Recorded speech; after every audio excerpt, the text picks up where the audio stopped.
ได้พี่น้องโอ้กระเป๋า500 ว่า58จิกาซ่าเห็นว่านี่นอน ขอบคุณเนาะเด้อเนาะ ก็ตุ๊ก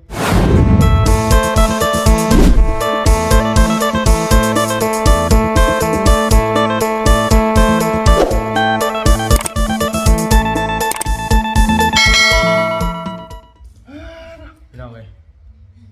เมื่อยเนาะ เด็กๆแม่เมื่อย วันนี้พาลูกพาหลานไปเล่นสวนน้ำพี่น้องเลยเนาะ สุดใจเลยแต่ละค หันกลับมานี่เนาะเกือบพอดีเพิ่นปิดกับ6 โมงเนาะวันนี้6 โมงปลาย แต่ว่าคนพาไปเสียงแหบๆมันคันจมูกพี่น้องเลย รู้สึกว่าเหยียดคอนั่งรถลายก็ ลูกสาวก็นอนพี่น้องเลยสบายดีด้วยพี่น้องกันเบิดสุขุสุขคนพี่น้องเลยเนาะพบพ่อกันตอนค่อยคำลงแรงพี่น้องเลยเนาะหากะเข้าไปส่งลูกหลานแล้วเนาะ จะไม่ถ่ายคลิปได้ไหนไม่ได้เสียงเพลง มีแต่ไปอย่างเดียวพี่น้องในช่วงนี้ไปพาลูกพาหลานไปยังไม่ได้ไปอันน่ะจะเรียกอยู่พี่น้องเนาะมีแต่ถ่ายกับเพื่อนอยู่ซ่านพี่น้องเลยเพราะว่าช่วงนี้มันก็คือหูเลยพี่น้องเนาะไปใส่กั ข้าน งในก็มีตะลิ่นเนี่ย มีแต่เล่นเสียงล่ำเสียงเพลงพี่น้องเนาะมันก็ถ่ายเงี้ยถ่ายคลิปถ่ายอย่างกับพี่น้องเนาะถ่ายพิดสงกรานต์นั่นก็สีสะดวกสบายอยู่พี่น้องเนาะนะหลังสงกรานต์เขาจังไปสู่เวียกสู่งานต่อพี่น้องเลยเนาะหลานสาวคนนั้นฟังมึงสิ้นเดือนนะสั่งสิได้กลับไปส่ง ถ่ายดินบุญนั่นบุญบังไพ่ เพราะว่าอยู่บ้านปีนี้เพิ่นสิมีบุญบังไฟพี่น้องเนาะหรือว่าบุญใหญ่บ้านเอิ้นอยู่ในบ้านเอิ้นเนาะเพิ่นสิเอิ้นบุญใหญ่เอาบุญบังไฟพี่น้องเนาะก็เลยพาหลานไปเล่นแน่เนาะเพราะว่าได้ไปหับเพิ่น เป็นหลายปีได้พ่อกันเท่านึงนะ ไปหับมาแต่ไกลแน่ก็เลยพาหลานไปเล่นเป็นจังได๋บ่ จักเพิ่นมักที่ว่าจักสอนคือว่า กับน้องสถิตเนาะหลายคนโยมไปเหมือนกัน แต่ว่ามันไม่ได้ถ่ายคลิปกับพี่น้องเนาะว่าคนหลายพี่น้องไปป๊อคนหนึ่งเล็กน้อยผู้ใหญ่ก็คนละ60,000 กีบพี่น้องเนาะบ่ได้ จอยก็ลูกบุญย่างก็ไปรอมือซื้อ สิเล่นบ่เล่นย่างเขาแม่นเก็บเงินเลยพี่น้องเนาะปีเพิ่นนี่เลยปกตินี่เพิ่นเขียนไว้ในปีนี่ที่40,000เนาะบัดนี้เพิ่นมาเขียนตื้มเลยตอนเพิ่นพิมพ์น่ะ40,000 กีบวันนี้มาเขียนเลข6ใส่น่ะ จะหน่อยด้วยไงเขาอะไรเบิด ใช่ได้เทื่อเดียว อะไรทีเดียวนะก็ไปซื้ออะไรซึ่งจะเจ๊งแน่นอนซื้อว่าเทื่อนึงในข่าวตั้งไหนเที่ยวก็เจ๊งนะพ่อ โดยเอาเนาะจ้ะไปเบิดมื้อ วันนี้วันฮ้อนเนาะวันนี้วันหนาววัน แต่คนบ่ได้เล่นน้ำก็ยังรู้สึกว่าสิเป็นไข้เป็นหนาวพี่น้องร้อนแฮง มันแบบว่าจะมันสิว่าเนี่ยมันหลายคนเนาะ อากาศพี่น้อง หลายคนบาสนาว่าได้หาน้องอย่างเดียว ป้าลูกสาวเลยพี่น้องเลยบอกว่าเนาะ โอ้เรียนชื่อวันนี้มากละ เห็นน้ำพื้นเหลาลาวลงเนาะไปรถกับบ่ได้อยู่บ่ได้เศร้าว้าวจอยแจอยู่พี่น้องเลยเมื่อยแห้งหลายมือแล้วพี่น้องเลยเนาะบ่ได้ออกเวียกบอกงานกันนับรวมตั้งแต่มือมาจากที่ปุ่นบ่ได้ไปซะเลยพี่น้องเลย11 12 13 14 15เนาะเพราะว่าไปหับร้านกันวันที่12เนาะยาวเลยพี่น้องเนาะบ่ได้ไปเฮ็ดงานเลยช่วงนี้เพื่อนเนาะพาลูกพาหลานไปคือสิบ่ได้พาไปในลำเบิดในลำวันนี้เนาะ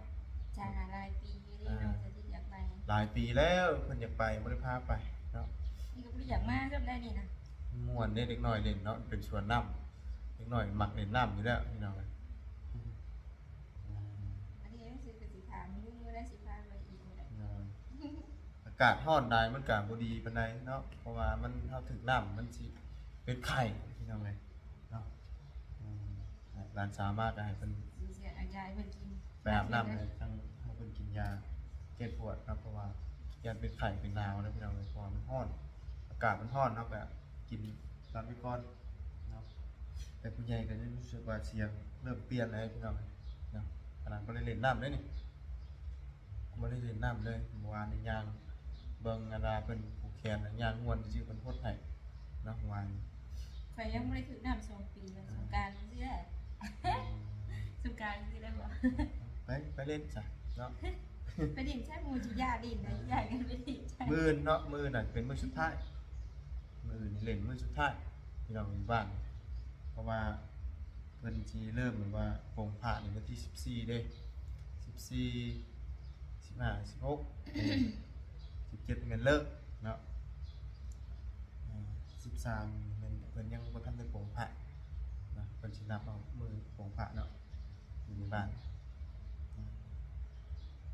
มา13แล้วกัน โดยพี่น้องเอ้ยเนาะพอดีส่งหลานอยู่นะอยู่สวนสนุกกับเอื้อยแล้วก็พอดีพอผมก็มีทั้งเอื้อยกับอ้ายเพิ่นเนาะฝากของมาให้มาจากอเมริกาผมแต่บางคนก็บ่ฮู้ว่าเป็นของท่านได้แกะเลยฝากมากับพี่น้องเอ้ยเนาะเพิ่นถือมาแบบนี้บางคนก็ยังบ่ได้เบิ่งเลยพี่น้องฮู้ว่าเป็นสิเป็นหยังเนาะแต่ทั้งเอื้อยเพิ่นเอาเป็นกล่องเลยเนาะแต่ว่านี่เป็นถุงประธานจะแกะแยกออก เราผมว่าเป็นอย่างมาจากอเมริกาคนนะแล้วเป็นว่ามีของบาบุญแล้วก็ของเนี้ยเนาะผมว่าสิเป็นอย่างแกะมันก่อนผมยังไม่ได้เบิ่งเลยนะไม่ได้ว่าแกะมันเลยมีแต่ไต่แล้วก็เอามาแกะทีเดียวเลยพี่น้อยเนาะยังดีปากแดงๆยังเดี๋ยวมีห้อยขาดเลยเนาะโอ้มีห้อยขาดเลยเห็นได้พี่น้องเลยเนาะนี่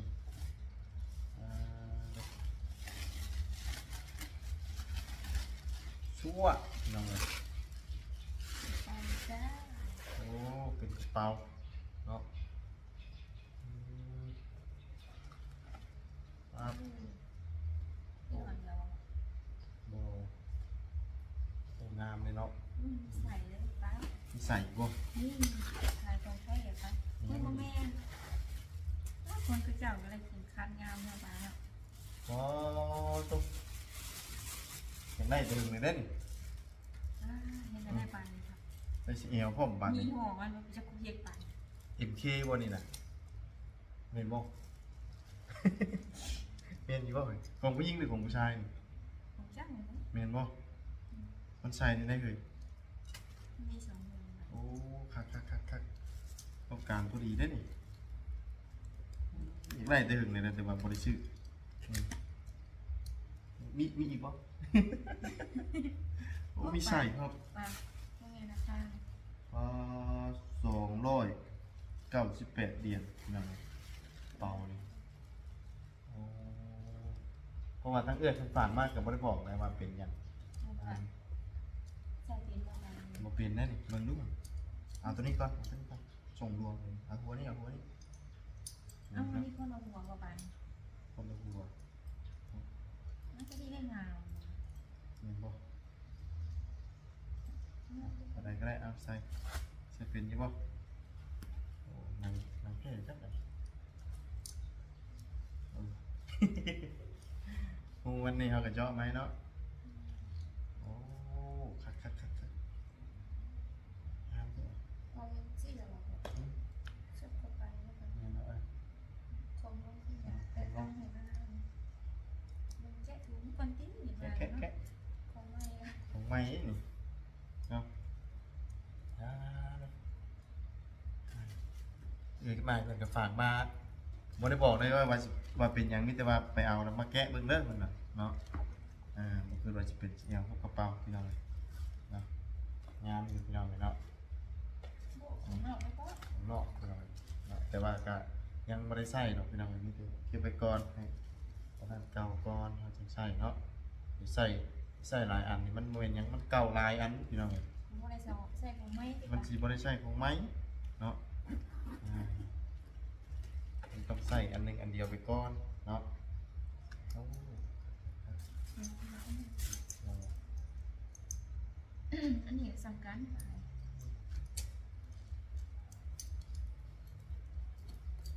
จะออกได้บ่เป็นตัวมันเลย ฮะ จะออกได้บ่เป็นตัว ห้ามซื้อเอ๊ะ ตัวสิเอาตัวใด อันใดก็ได้ ตัวนี้เอาแต่เรียบง่ายเนาะ อ่า เวลาออกงานถึงเอาตัวนี้แล้วบ่เนาะ อันใดก็ได้เพราะว่าข้างในกันมีใส่อีกปะใส่คนละอย่าง ใส่ป้ายยังไงโอ้สองถุงข้างในมีช่อง จะเล่งลงก่อนเด้อก่อนมาใช้ใดข้างหน้าข้างหลังก็เด้อจะคมลงมานี่ โอเพลงเนาะ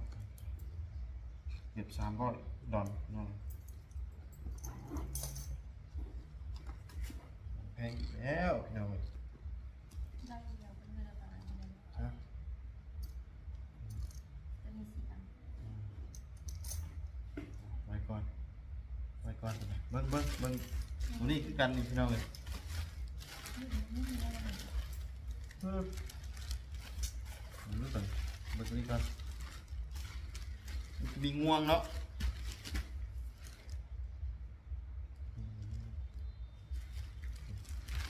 ซื้อข่อยคือกันพี่น้องมีง่วงคือซีเมนต์กระเป๋าคือกันได้พี่น้อง โอ้ โอ้ กระเป๋าแล้วก็ป้ากระเป๋าแล้วก็ กระเป๋าไม่ยิงพี่น้องเลยเนาะโอ้งามเนาะเอฟเคได้นี่นะเห็นปะ ที่หมอเดียวนะ งามแท้นี่โอ้ อุ้ยมีใบหน่อยหนึ่งเลย มีไปโน่นอีกมีใส่มันอีกพี่น้องเลยอ๋อง ามได้ตัวนี้นะ งามแท้นี่เบิ่ง จะใส่มาก่อน อ๋อคือเพลงแท้นี่ นี่คือบริเวณ 500 มันจะใส่ว่า 58 จิกาใส่ว่านี่ นอน ขอบคุณ เนาะ หลายเด้อเนาะ ก็ตกคือเพลงเท่าไหร่นี่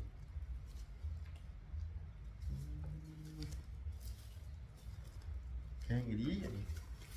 ใส่นะเนาะเพลงครับเก็บไว้เป็นยังไง เดี๋ยวใส่ไม่ใส่เกลือแล้วก็ งามไปดีพี่น้องเลยเนาะอันนี้ มีสายยาว น่ะเป็นของป้าจ้อยนี่พี่น้องเลยเนาะอย่างงามเลยสีชมพูถูกต้องเนาะจังไดกะขอบคุณทั้งเอ้ยกับอ้ายเนาะทั้งอ้ายโป้และเอ้ยมอมเนาะฝากกระเป๋างามๆมาให้ทั้งบาบุญและกะป้าจ้อยเนาะขอให้อ้ายกับเอ้ยอยู่ดีมีเฮงเด้อเนาะปีใหม่มาฮอดแล้วกะขอให้พบแต่สิ่งดีๆพร้อมด้วยครอบครัวทั้งอ้ายทั้งเอ้ยเนาะสิ่งใดบ่ดีก็ขอให้ไหลไปกับปีเก่าเนาะมื้อนี้ก็เป็นมื้อวันสงกรานต์โดยก็ขอให้สุขภาพทางกายแข็งแรงบ่ว่าทั้งอ้ายกับเอ้ยสิธุรกิจการงานใดก็ขอให้รุ่งเรืองเจริญก้าวหน้าในหน้าที่การงานเนาะถูกเนาะบ่คิดบ่ฝัน แล้ว เนาะเอ้ย ขอบคุณเกลือพันยาลายเด้อเกลือกับไอ้พันยาลายของสุขภาพร่างกายแข็งแรงมันครอบครัวเด้อเนาะขอบคุณเกลือละลาย น้อยนะ ดีใจจนว่าเอาออกอันนี้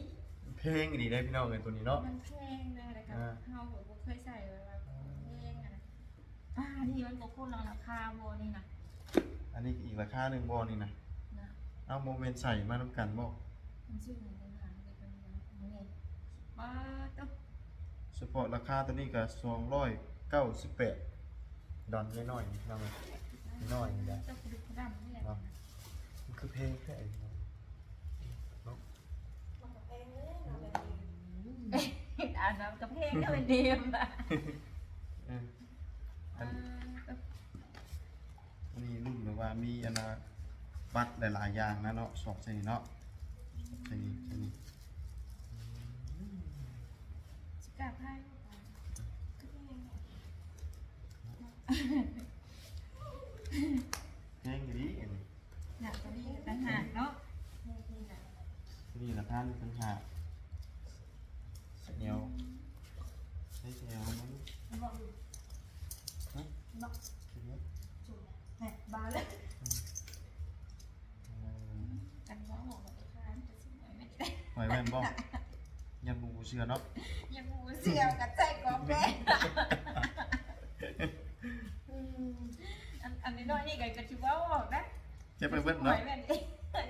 บ่ออกเลยเออ แบบเอ้าหอยยังเอ้าดักกาแล้วไหนเนาะ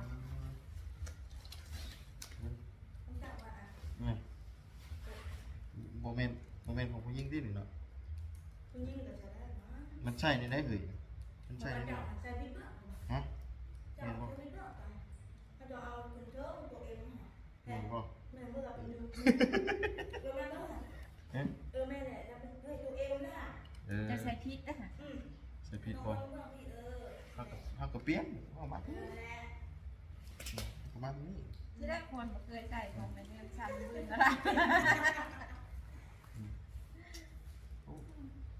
แน่นกแมวนี่แล้วที่ป้าเจ้าเห็นสวนน้ำ ได้เสียวพร้อมเนาะ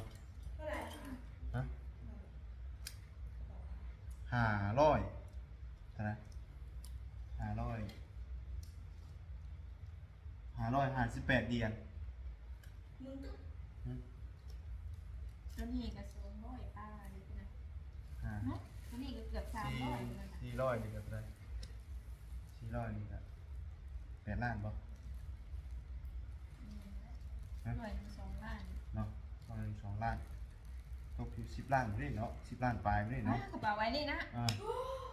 10ล้านปลาย 10ล้าน แม่นบ่ รวมทั้งใส่บ่ เอ้า จำได้มั้ย 300กับ6ล้านเนาะอ่า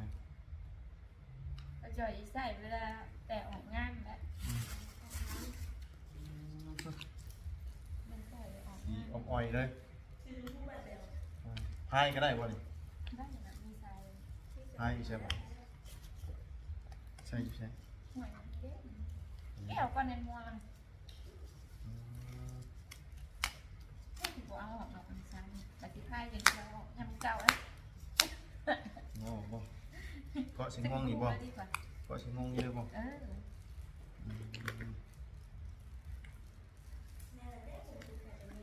นี่คือเพลงเนาะนี่น้อยนึงกับเพลงอยู่บ่กล้าชื่อเลยพี่น้องเอ้ย ซื้อเองไงโอ้ยบ่ได้บ่ซื้อได้ โอ้ยังกระเป๋านี่ก็ยังซื้อกะ ได้ก็เก้า แสนปลายพี่น้อง200,000ซื้อแพงสุดเนาะ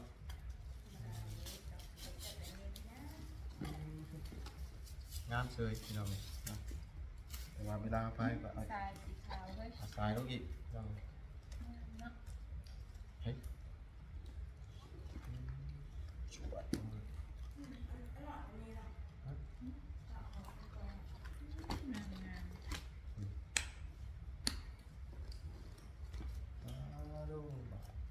ที่แต่บ่มีเงินใช้บัดนี้ป้ายเขาก็บ่บอกคือกันเขาก็สิป้าไว้เขายังบ่ได้ใช้เนาะ กูเชื่อว่าเขาใส่กล่องนั่นเนาะ เขาก็เก็บไว้คือกันนี่ นี่ป้าเอาขายหน่อนั่งทาน เนาะคนละอันพี่น้องเนาะกระเป๋าอันนี้แหละMKแต่อันนี้บ่ฮู้พี่น้องจักเอ็มหยังตัว ใส่นี่กับเอ็มเค ตัวนี้บ่จักคือสิแม่นอันนี้เนาะใช้ MK มันอยู่ใช่ใครอยู่คนจักเนาะเอาเรียนบ่ถึง เอ้าอันนี้เล่นบ่ได้เขียนเบิ่งตัวนี้ได้ อันนี้กันนี่นี่เอ็มเค เอาเนาะเอ็มยังก็ยานะ ไอ้ใส่ของแพงอย่างนี้ ใช่ของแพงเลยใช่พอใจแล้วนี่ไม่ใช่ ขนาดของมีหอนขนาดนี้ยังพิมพ์เนาะ ไม่ใช่ของแพงเลย สิเล่นหนึ่งบาทบ้านไม่ใช่แถวกัน เช็ไปห้องก่อนเนาะ ไปของเด้อ ใส่หลายอันมันสีเก้าพี่น้องเลยมันเป็นอย่างดอกเขาใส่ตัวนี้ตัวนั้นแต่สีเก้าบันนี้เรา เอาไปมาสิเก่าเบิดทุกอันนะบัดเฮ็ดให้มันมีอันใหม่ในจักอันเนาะ เวลาออกงานสินะ โดยก็สิสลับใช้อยู่แต่ก็ยังบางเทื่อเฮาซักตัวนั้นก่อนเนาะ แต่ซักได้เพราะว่านะยันสีตก เนาะ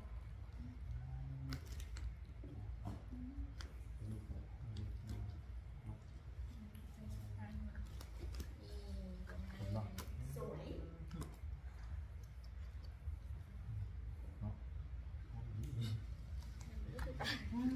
นะ